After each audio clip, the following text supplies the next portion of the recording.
Hi, I'm Rob, and in this Gems of War video, I'm going to talk about should there be a Gems of War 2. And I don't mean should the devs abandon the current game. I mean, has Gems of War reached a point where a sequel, reboot, or just full rebuild actually makes sense? Because when people ask for a sequel, it's usually not because they hate the game, it's because they love it, but they can feel the cracks forming, and let's face it, there's been cracks forming in this game for a long time now. But what Gems of War still does right, so let's get this out of the way. It's still a absolutely brilliant game. It's very addictive, and there's stacks of people that still play it on a daily basis.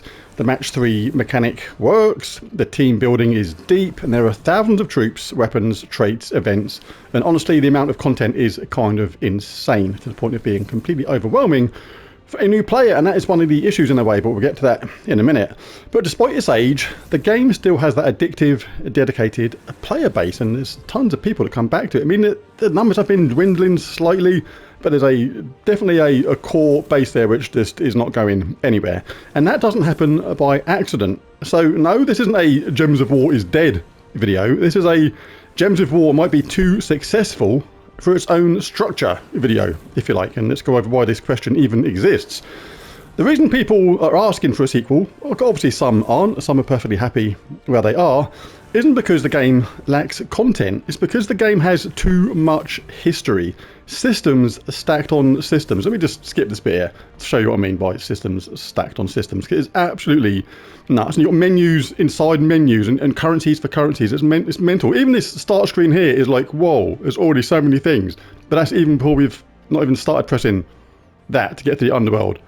And a whole series of things. If you press PvP, it changes now to PvP. You have to press that to get back. You go over here, you press square, and you've got a menu inside a menu there. You go over to your currencies up here, and this is one of the most overwhelming things for any new player. Just take a look at this. All these things mean something and do something in the game. I'm just going to hold down on the button there.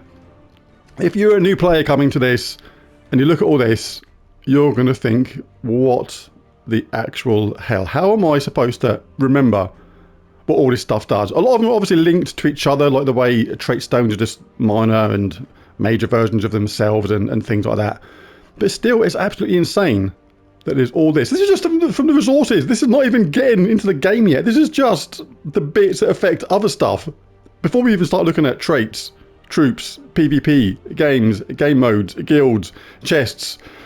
And it's just absolutely mad. Obviously, this shiny tokens here is very long because it's for all the different troops, so you can actually reduce it down to that. But yeah, the point is, it is utterly overwhelming for new players. I just want to get it to the end there before we carry on, just to show the obscene amount of resources there are in this part. About basically, there's menus stacked on top of menus, which is absolutely nuts. Let's get some more chests unlocked here, so it makes it vaguely more interesting to watch while I'm nattering about this. So for new players, it's not just confusing, it's completely and utterly overwhelming.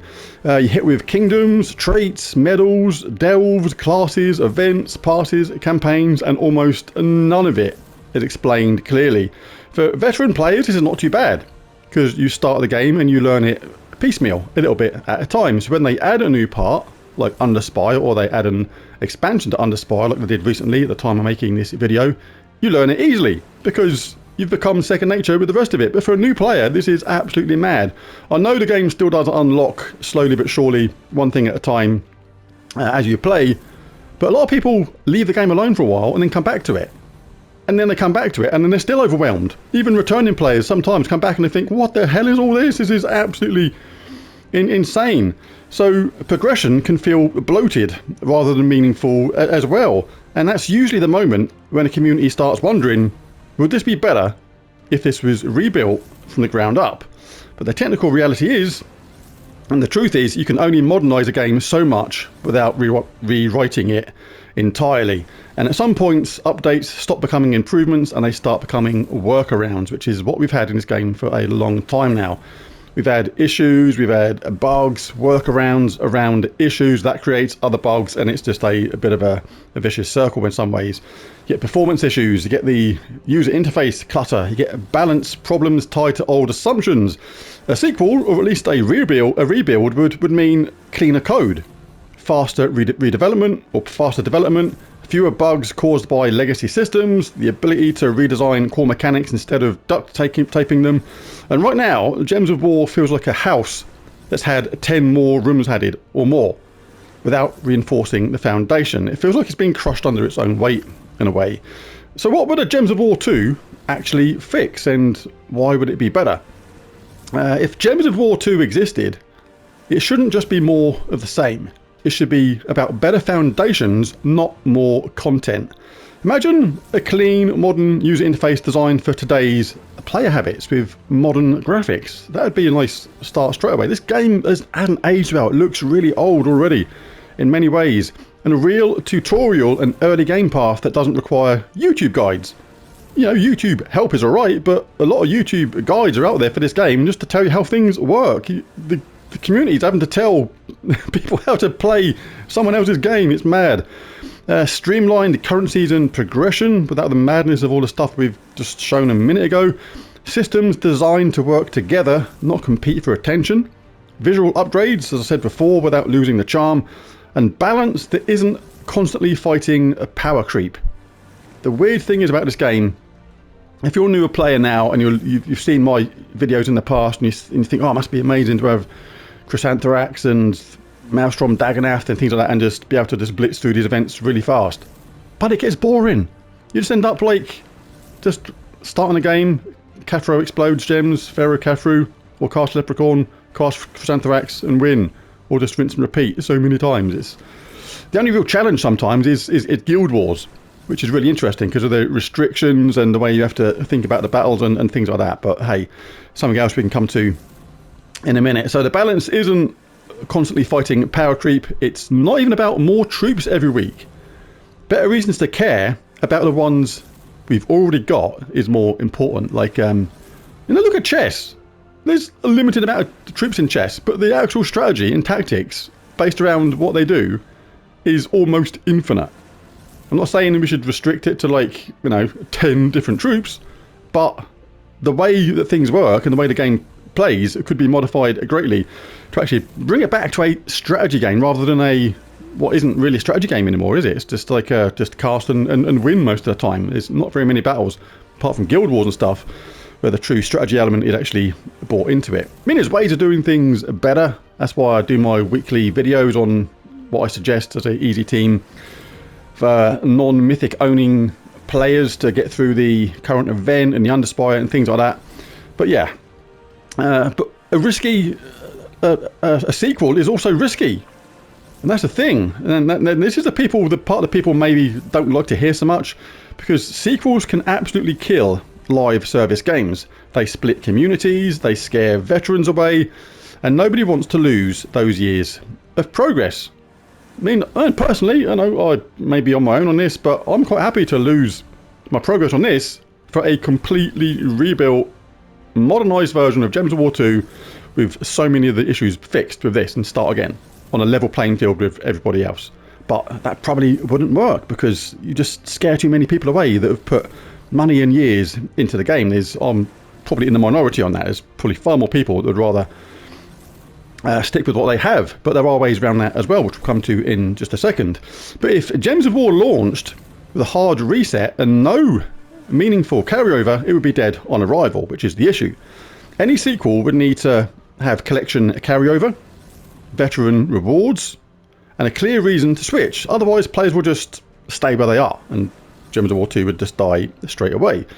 So this brings me around to a soft sequel idea. And honestly, the best solution may not be a Gems of War 2 at all. Not literally. It might be a soft sequel. A massive engine rebuild. A user interface overhaul on the extreme, not just the vaguely rebuilt one we had recently. A system consolidation, cleaner progression. Same game, same accounts, but redesigned like it was made today. Call it Gems of War 2 in everything but name, in a way. So what this really comes down to is, how long can Gems of War in its current state keep growing without collapsing under its own complexity? This is an issue I've had a long time with this game. And they keep on adding Mythic of the Month, but they have to keep on adding new Mythics. You get new troops literally every single week. And it doesn't actually make it more difficult to play. It makes it easier and easier, because the more choice you're given, the more ways around there are certain event restrictions and things like that. So, and it's just getting so complicated, like I say, because right now the game isn't failing. Well, it is a bit. It is losing players still because of its complexity, I think, but it's aging. And aging live service games don't die from lack of content. They die from being too intimidating to enter and too exhausting to maintain. And that is kind of, I think, where we are with Gems of War in its current state. So be really intrigued to let me know what people think of this in the comments, because other things I think would be really interesting in a Gems of War 2 as well would be different scaled fights. Like right now, every fight is 4 versus 4. What about, 5 versus 5? How about, bringing the amount of teams I've made where I thought, oh my god, this could be so cool if just one more team slot. If I could just have one more troop, the actual scope for the actual, the way the game would work, the team would work, would be so much better if we could have 5 troops against 5 rather than 4. How about like something a bit wild, having game modes where you have 10 versus 10, 5 cards sort of stacked next to each other, side by side, and you have like huge battles. Maybe you have to expand the grid size for this, maybe make it 10 by 10 rather than the size it is now. So there's more options and complexity for changing the board and having to actually pay more attention to it, because you'd be able to set colours up in more of a way, and don't rely on these heroic gem things so much. It's like there's so many things going on now in the game. It is absolutely bizarre, and it's taken away a lot of the skill element. There's some really, really top players left the game, some really good players, because it's just we've got to rinse and repeat with Wonder Stars, Chrysanthrax, Stellarix, things like that. And it's because it's become a bit dull to play. The skill element of creating teams and winning by skill rather than just rinse and repeat autopilot, a button bashing almost, is where the game's at. There's nothing in the game to touch Wand of Stars. Obviously, it's a risky thing to use in Guild Wars battles because it can backfire. But if it backfires to you on an event or a PvP match or something, unless you're trying to chase a really long win streak, it doesn't matter. Because 19 times out of 20, it's just going to make you fly through the event, through the battle. Unless, obviously there's restrictions where you can't use it. But the point is, there's too many overpowered troops and a couple of overpowered weapons, which are almost the only ones you need. They're all the ones, there's probably 99% troops there overall, which nobody goes anywhere near because there's no need to. And it's the same with the weapons. There's literally so many weapons I've got is ridiculous that you never ever touch. Even when it comes to restriction time in certain events, there's still 2 or 3 standouts in each class, which are the go-to weapons, which unless there's restrictions on top of restrictions, there's no need to go to the other ones because they're either too rubbish or just there's no point. And unless you're a brand new player and that's your only choice, so you've got no choice, that's the only time you're ever going to use them. So yeah, really interested to know what people think about this in the comments. Be intrigued to see if people fancy a complete reboot of Gems of War.